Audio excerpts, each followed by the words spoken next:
Hola, it's me again. I want to wave this way. It's nice to see you. I just thought I'd show my face for a brief moment before we get into this lesson. Sorry, I showed you my family too. That's me and this mouse.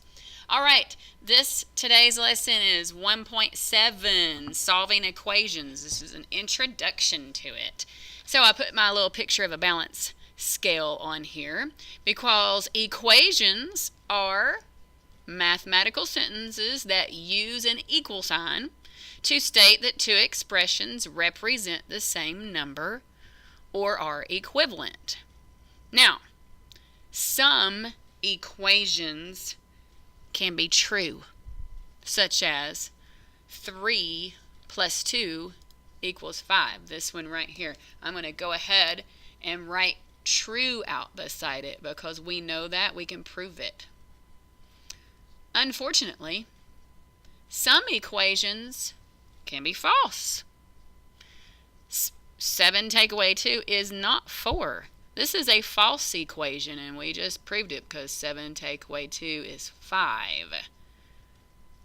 And in algebra, because we love variables like this x in algebra, some equations, or probably many that we'll encounter now, can be what's called open. This is important right here. I'm going to star it.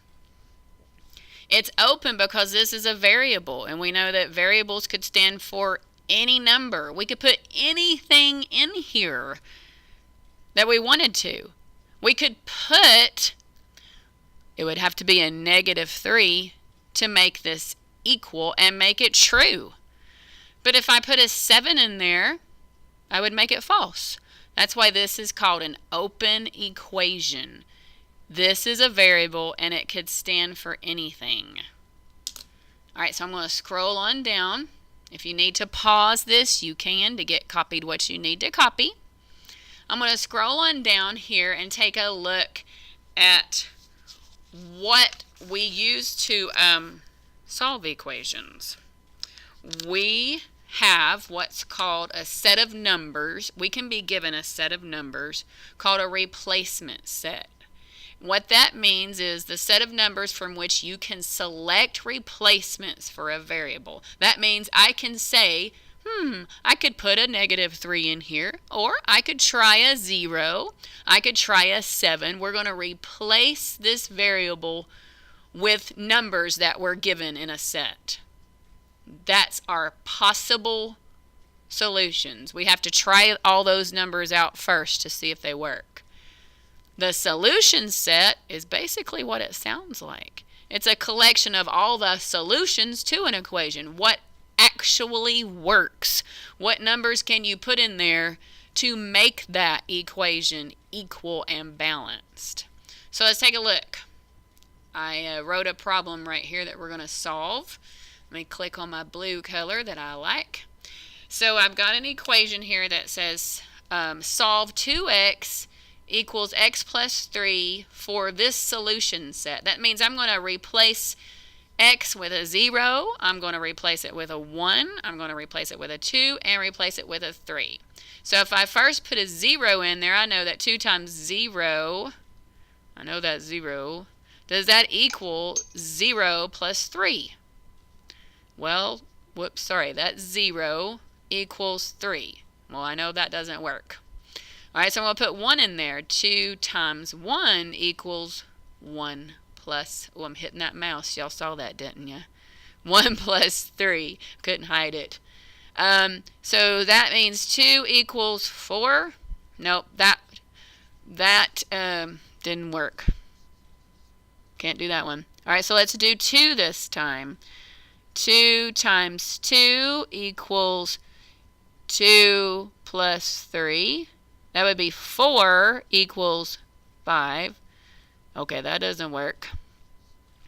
Hopefully it's this one. Let's try 3. 2 times 3 equals 3 plus 3.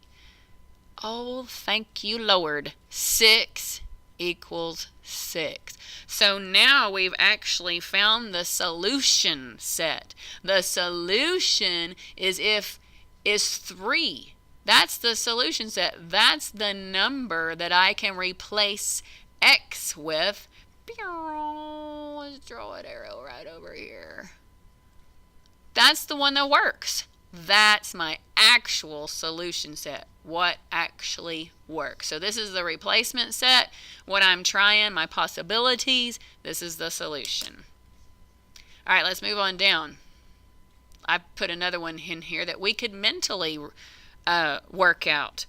The replacement set for this one is every whole number. That means 0, 1, 2, 3, 4, 5, 6, 7, 8, 9, going on and on and on.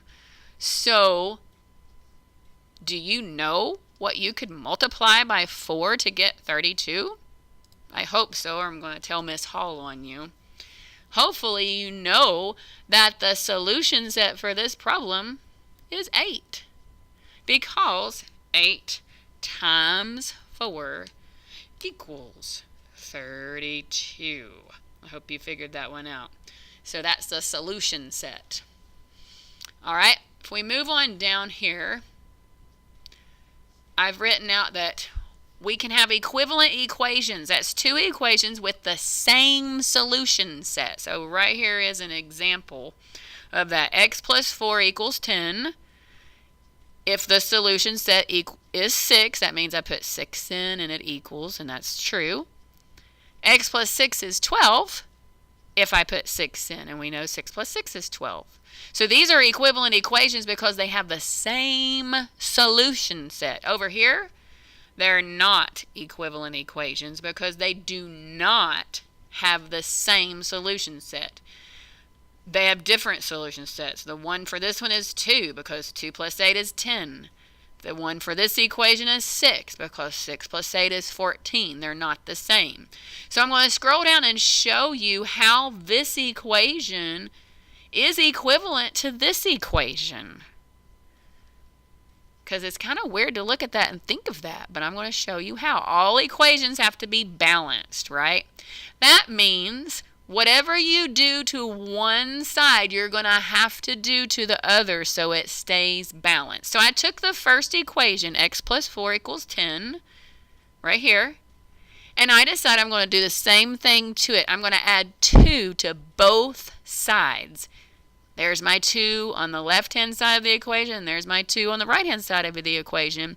And when I did the same thing to both sides, look what I got.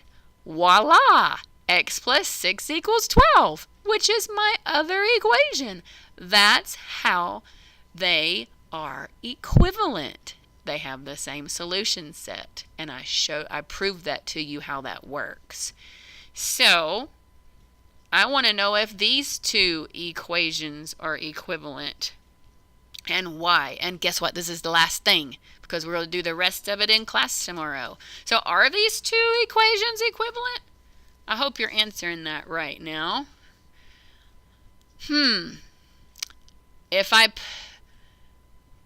Is 4x equal to 20 if x equals 5? If I put 5 in there, I know 4 times 5 equals 20, correct? Yes, but watch this. I can prove it. I'm going to rewrite the equation over here. I'm going to do the same thing to both sides. I'm going to try to get x by itself to prove that these are equivalent. I'm going to divide it by 4. I'm going to divide both sides by 4. And when I do that, we know that the 4's turn into 1, so it cancels. And that means that x equals, 20 divided by 4 is 5. Oh, those are equivalent because they equal the same thing. So tomorrow in class, that's what we're going to be working on together. I'll see you tomorrow.